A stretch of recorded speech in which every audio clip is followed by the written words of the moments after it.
Hi, in front of me is VIVO Y17 and today I would like to show you how you can edit passwords saved in Google Passwords Manager.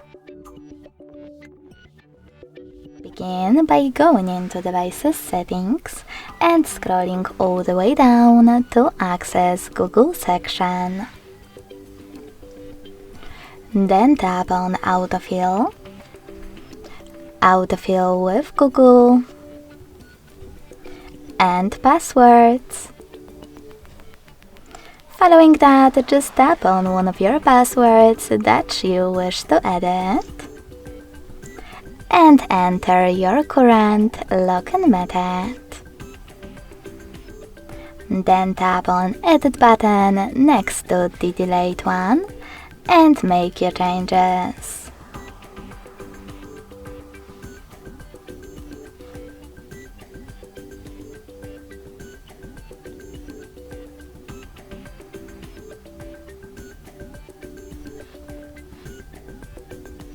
When you finished, click on Save at the top right corner. So when I do that, as you can see, my username and passwords were successfully changed.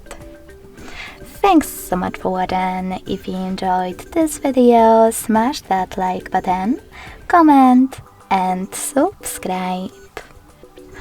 Bye!